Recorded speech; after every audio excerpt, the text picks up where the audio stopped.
Good morning, students. In the previous lecture of the organic chemistry, we completed of our exercise up to the question number 15. So this will be the last lecture of this chapter, organic chemistry. In the next lecture, we are going to start the next chapter, chapter number 13, hydrocarbon, and we will carry forward our journey in the hydrocarbon of the organic chemistry. So let's start with rest of the exercise. Question number 16. Okay, what is question number 16? Let's discuss this. For the following bond cleavages, so they have given certain reactions to us. Use curved arrows to show electron flow. So we have to answer them how electrons are going to transfer and classify each as a homolysis or heterolysis, in the sense homolytic fission or heterolytic fission. Identify reactive intermediate produced as a free radical, carbocation and carbanion. So we have to tell them electron transfer, type of fission, and which type of free intermediate is formed, free radical, carbocation or carbanion. So let's start this with our first reaction, reaction 1. What is it? CH3O, again O, CH3 is breaking and they are giving us CH3O free radical and OCH3 free radical. So our first step is to show the electron transfer. So this bond is definitely going to break because oxygen free radical is there. So this bond is definitely going to break because of the free radical. There will be homolysis. So half arrow on this oxygen and half arrow on this oxygen. That means this compound is going to fission as a homolysis. Type of intermediate, free radicals. Okay. Our next reaction,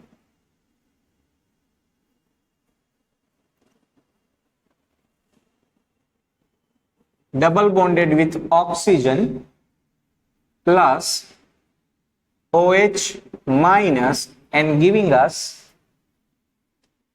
okay, this is interesting. So bond line formula has been given. So first we have to convert it into our original compound. So there are 1, 2 and 3 carbons. So 1, 2 and 3 carbons. The centered carbon has the double bonded oxygen and the remaining 2 carbons have single 3 hydrogens on them. So this is our original compound is reacting with OH minus and giving us CHH, negative charge carbon, double bonded oxygen, single bonded carbon, and on that carbon 3 hydrogens and H2O. So this is structural formula of the given compound. Okay. Now first thing, bond cleavage, in the sense how bond is going to be formed. First of all, look at this, H2O is formed, in the sense one hydrogen from this compound has been given to the OH.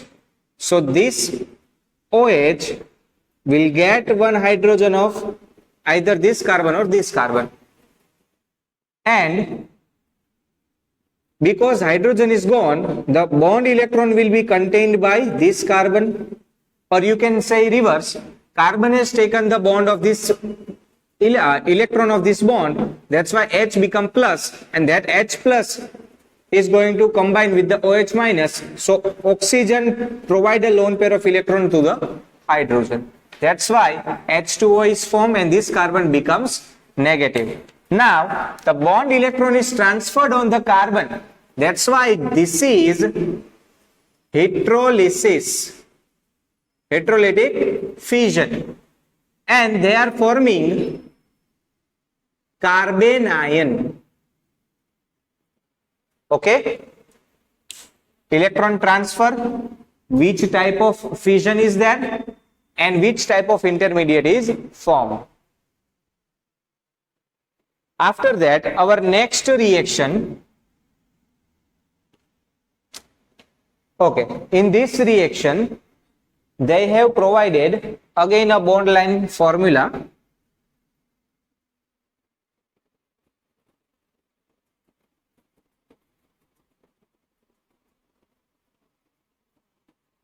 So let's draw the original structure first. Carbon with the bromine, and this carbon have three different CH3s.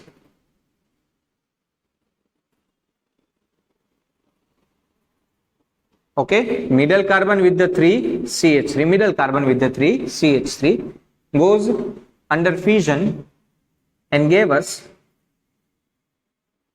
this plus Br minus with the lone pair of electron. So what is happening? A bond fission.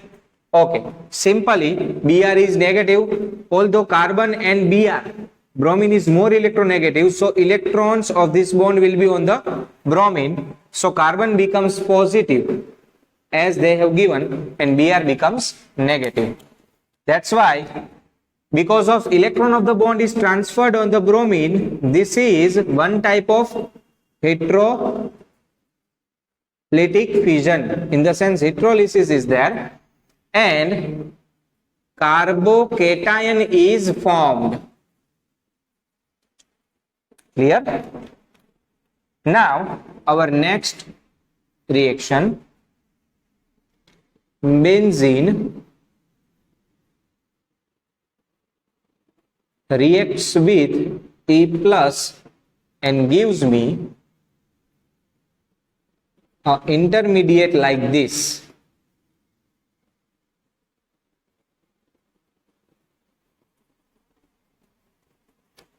So let's draw a proper structure of the benzene with the hydrogen so we can understand it better. Double bond and double bond. Hydrogen, hydrogen, hydrogen. Likewise, other three hydrogens on the every single one carbon. Reacts with E plus. So what happens? Look at this. This carbon is positive. That's why electron of this bond is transferred on the ortho-positioned carbon. Okay, on this carbon, electron is transferred of the pi bond. That's why that carbon becomes negative and this carbon becomes positive. This carbon becomes positive, this carbon becomes negative. Okay, hydrogens on every single carbon as it is.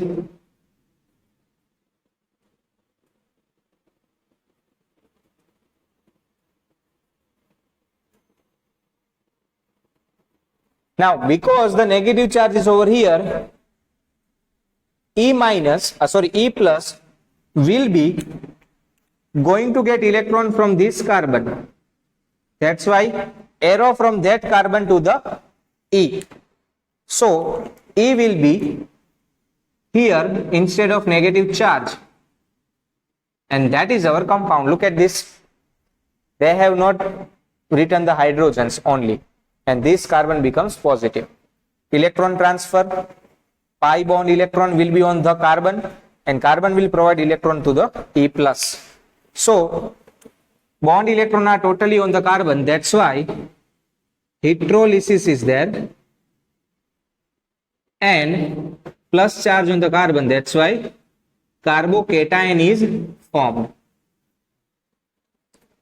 So that was all about question number 16. Now let's discuss our next question. Question number 17.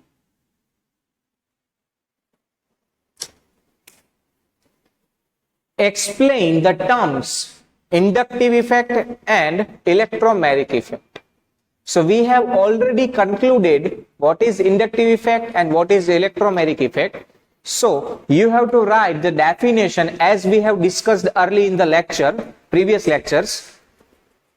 Question continues over here.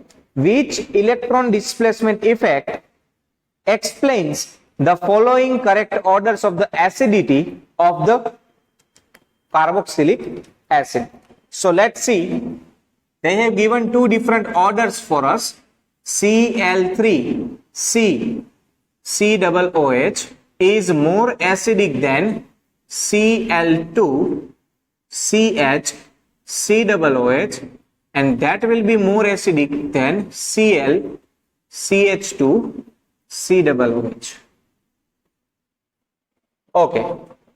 Now let's think what is inductive effect first. First of all, inductive effect is permanent effect. It is present in the molecule itself.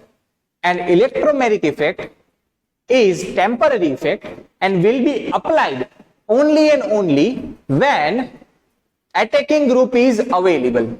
So in this particular series, there is no attacking group available. That's why only inductive effect will be effective over here, not the electromagnetic effect.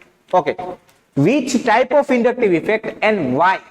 Let's draw the structure of this compound. Carbon with the chlorine, 3 chlorines actually, COOH, so C double bond O and H is more acidic than carbon with 2 chlorines and 1 hydrogen, single bonded carbon with double bonded oxygen and OH is more acidic than single chlorined ethanoic acid, monochloric ethanoic acid. Okay.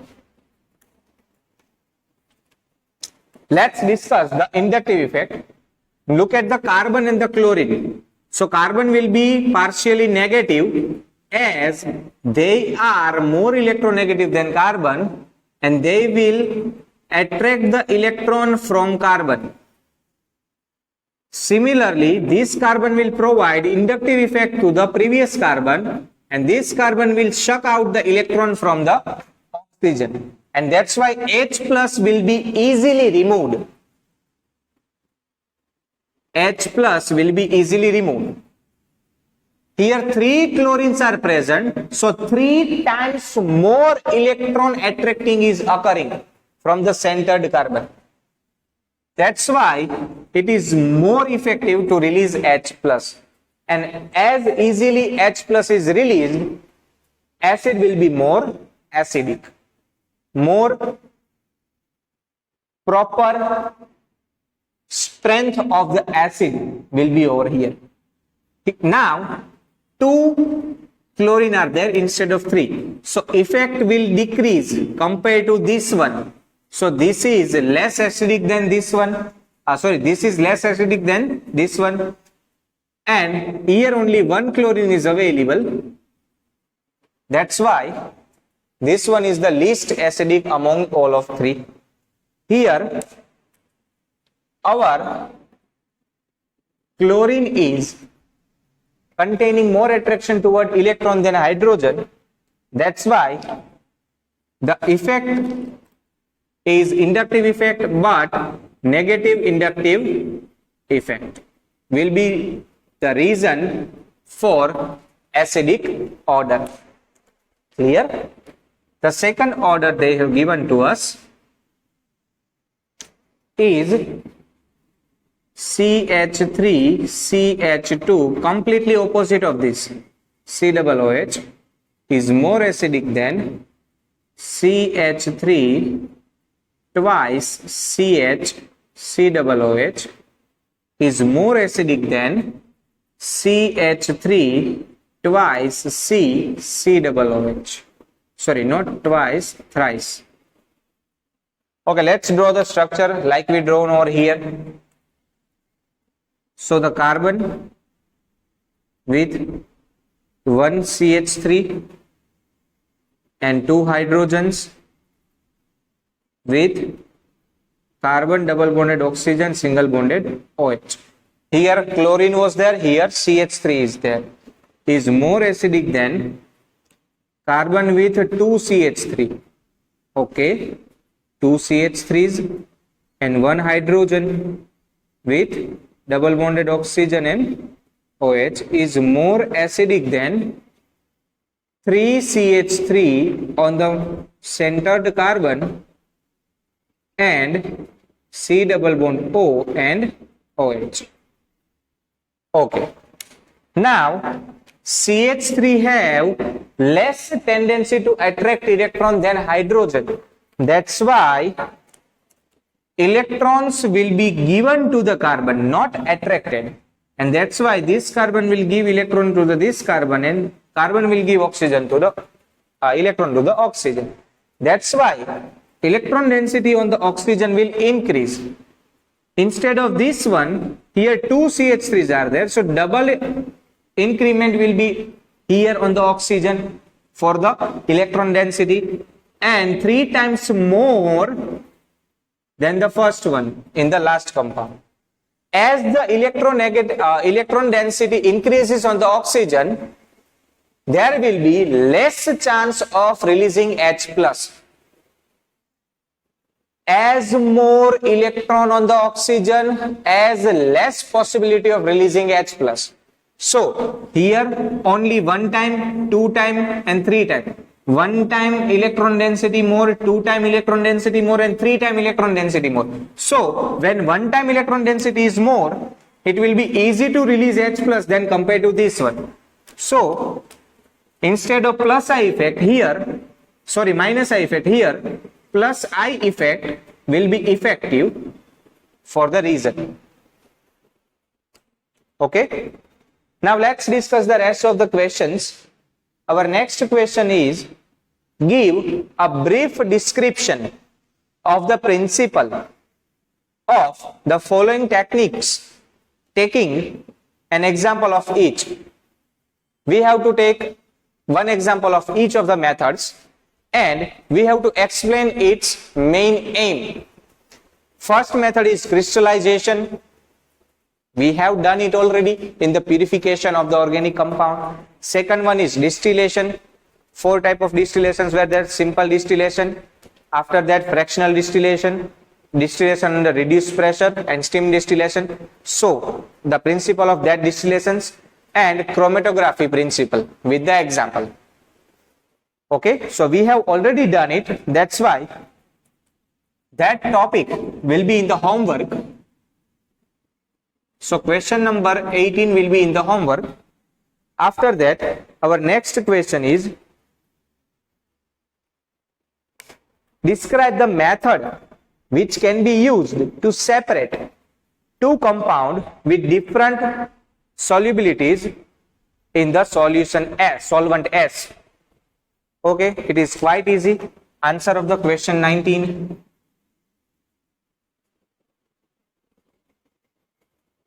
Differential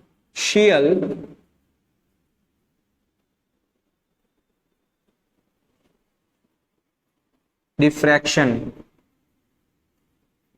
The topic after the distillation and previous the chromatography. Okay, we have to describe this. So I have given you the clue. Answers will be on your own. After that, our next question, what is the difference between distillation under reduced pressure and steam distillation? First, principle of all of three are different.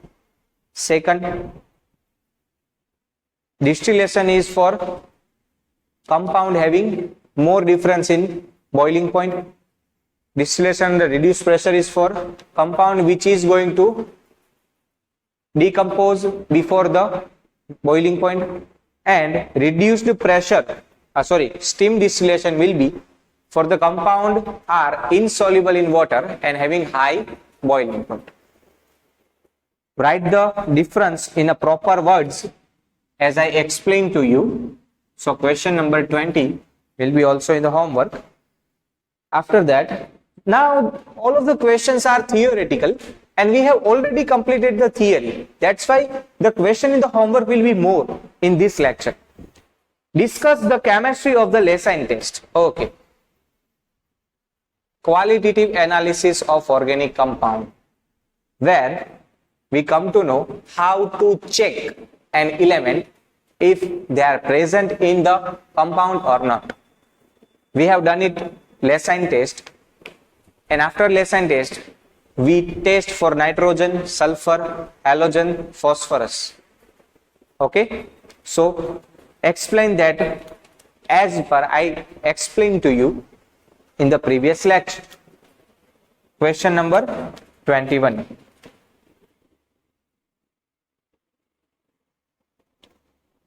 After that, 22, differentiate between the principle of estimation of nitrogen in the organic compound by Dumas method and Zildahl's method. What is the difference between Dumas method and Zildahl's method? It is very common. In the Zildahl's method, ammonium sulfate, NH4 twice SO4 is produced to measure the percentage of nitrogen, whereas in the Dumas method, dinitrogen was produced to calculate the percentage of nitrogen.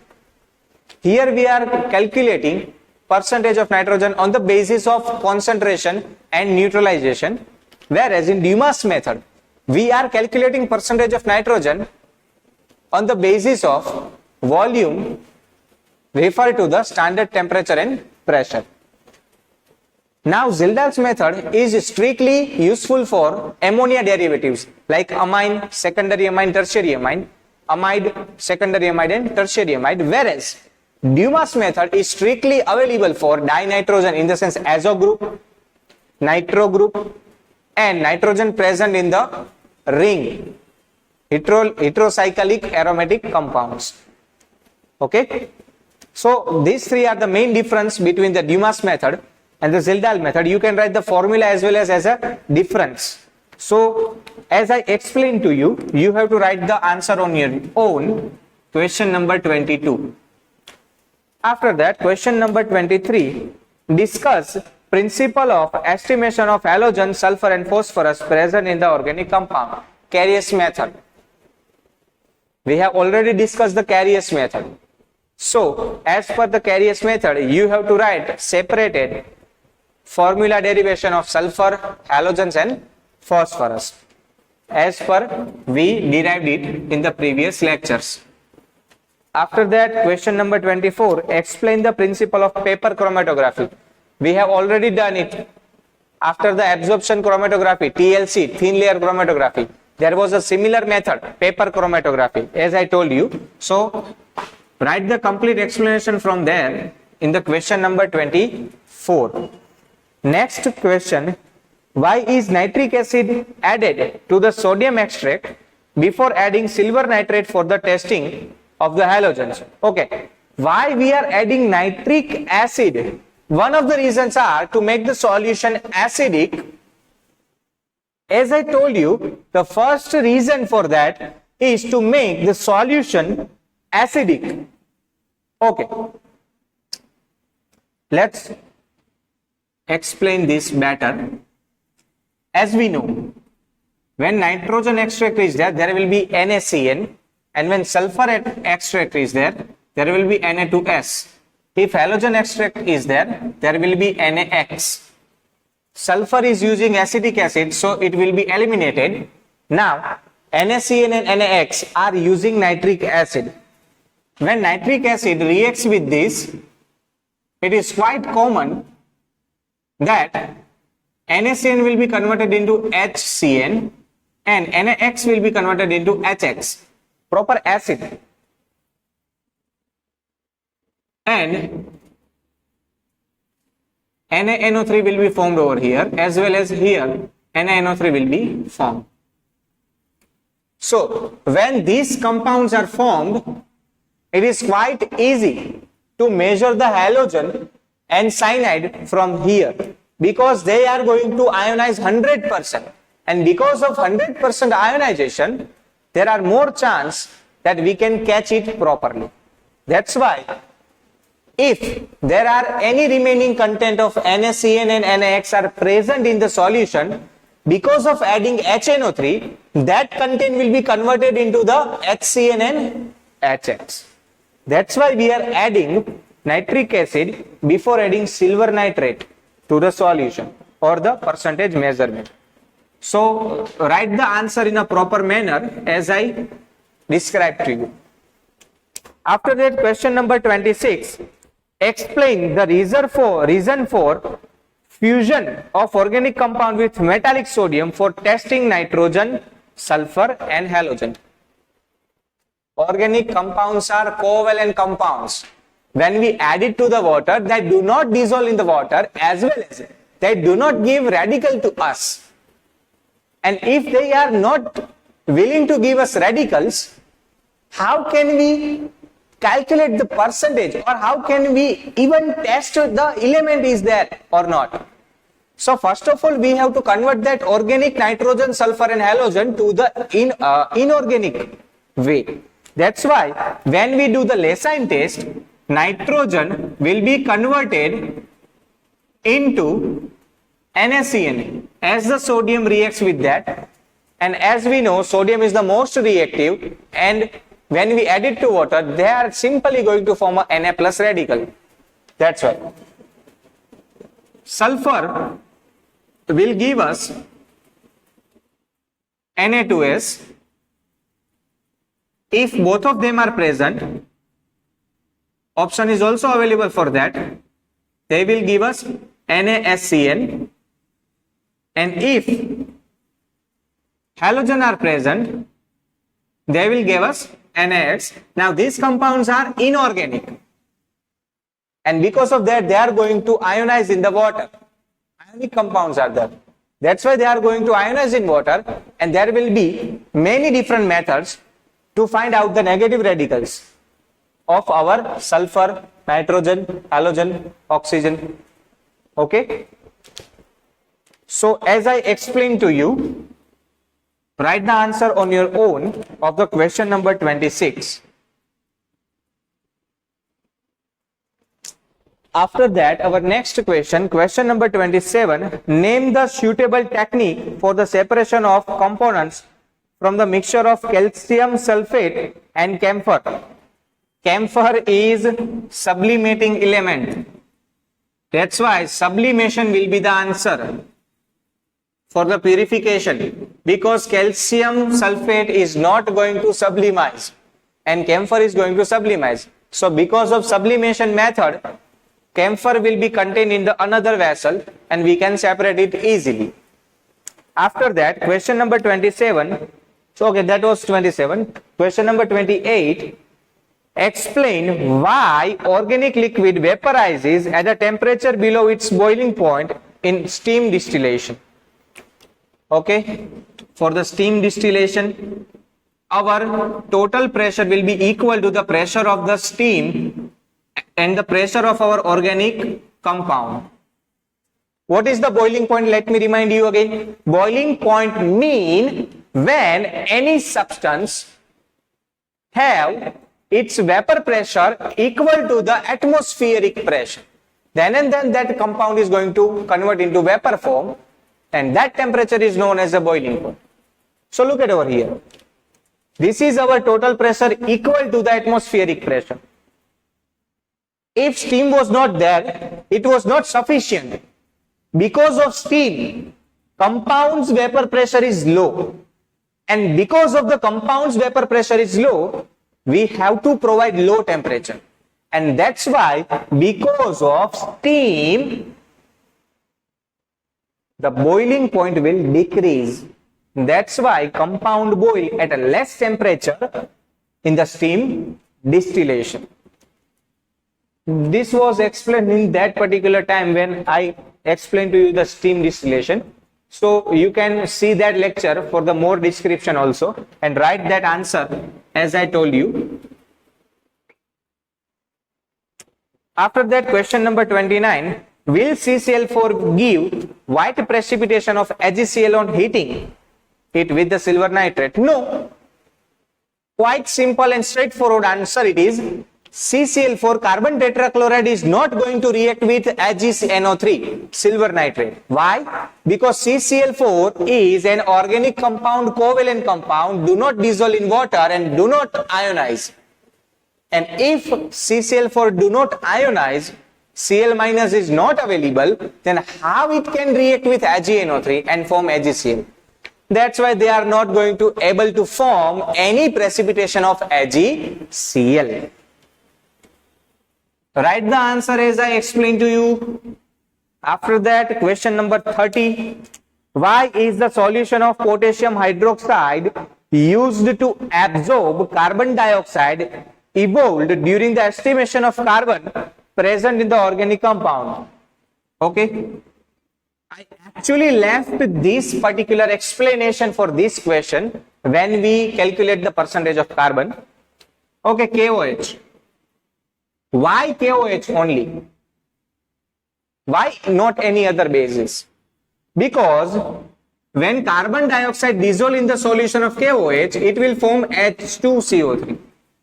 Obviously, KOH solution is there, so water will be available to absorb the carbon dioxide. And now H2CO3 is acidic, KOH is basic, and that's why acid and base are going to react.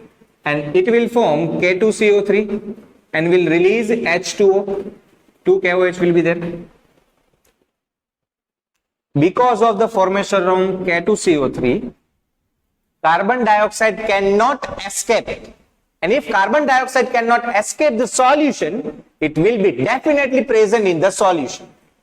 And we can measure a proper and the precise amount of carbon using this method. That's why KOH solution is used to measure the carbon or absorb the carbon dioxide. Okay, that was the question number 30, right? Not the 29. After that, question number 31. Why is it necessary to use acetic acid and not the sulfuric acid for the acidification of sodium acetate for the test of sulfur by lead acetate test? Simple it is. 31. Which acid they want to use? Sulfuric acid. And what we are adding to test sulfur? Lead acetate.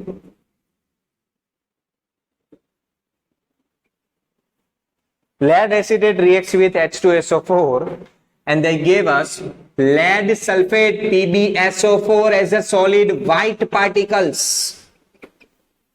We do not want it.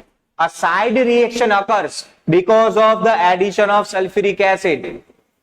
Plus, I want to check for the sulfur and I am adding the compound containing sulfur. It is a wrong method. That's why I have to use a compound which is repulsive towards the lead acetate and will fulfill my purpose. Acetic acid will fulfill my purpose and will not react with lead acetate. That's why I am adding acetic acid instead of H2SO4. Or obviously, acetic acid will be released over here. So as I explained to you, write the proper answer of this question, okay, using this equation. After that, question number 32. Okay, we have already calculated the sum 32, 33, 34 and 35. 4 sum has been already calculated. Now we have 5 MCQs, 5 different MCQs. Let's solve it. Question number 36, our first MCQ. Okay, in this MCQ they have given us a compound CH2 double bond CH, single bond CH2, single bond CH2, single bond C, triple bond CH. Let me check it. Okay, it is right one. They have provided us this compound. In the organic compound, a pair of hybridized orbital involved in the formation of C2 and C3 bond. Pair of hybridized orbital involved in the formation of C2-C3 bond. Which pair of hybridization is used to form C2 and C3 bond? Okay, let's number it first. We have alkyne and we have alkene. So obviously alkene is going to be more reactive. That's why it will get the least number. So 1, 2, 3, 4, 5 and 6. Now look at the hybridization of this carbon sp2 and this carbon third one sp3, because they asked the bond between 2 and 3. So obviously sp2 hybridized orbital of CH and sp3 hybridized orbit of CH2. So this option is C option. So answer of this MCQ will be option number C. 37th question. In the Leysin test for the nitrogen of the organic compound, the Persian blue color is obtained due to the formation of ferrocyanide. I told you to remember it, it is most IMP. When we estimated the nitrogen. Okay, what is the formula for ferrocyanide? Fe3, FeCN6, 4 times. Ferrocyanide. Okay, where is it in the options? Option A, no. Option B, no. Option C. Okay, wait. I have done it wrong. Fe4 and this will be 3. So B will be the right answer. Okay. Question number 38. Which of the following carbocation is more stable? Obviously, tertiary carbocation will be more stable. First one is primary. Second one is tertiary. I should write the options so you can identify it. Question number 38. Which one is more stable? Option A. CH3 thrice C into CH2 plus. Okay, this carbon is primary. Second option, CH3 thrice C plus. This is tertiary carbon. After that, CH3, CH2, CH2 plus. This is also primary. And the D, CH3, CH plus, CH2, CH3. This is secondary. So the tertiary carbocation is more stable. So B will be the right answer for us in the question number 38 because of inductive effect and hyperconjugation. Question number 39. The best and the latest technique for isolation, purification and the separation of organic compound. This MCQ actually it is a bit confusing because actually two methods are more precise, distillation and chromatography. You can answer both of them, distillation and chromatography, doesn't matter. Question number 40, reaction. Okay, they have given us one reaction, our last MCQ of the chapter. Let's solve it, crack it. CH3CH2I reacts with KOH and give me CH3CH2OH plus Ki. Look at this. Iodine and OH are replaced with each other. And which type of reaction it is? Substitution. But look at the attacking reagent, OH minus K plus. OH is negative and negatives are nucleophile. That's why it is nucleophilic substitution reaction. Option number B will be the right answer, nucleophilic substitution reaction. So that was all for the 12th chapter, organic chemistry. In the next lecture, we are going to start our new journey with the new lecture, hydrocarbon. Thank you so much.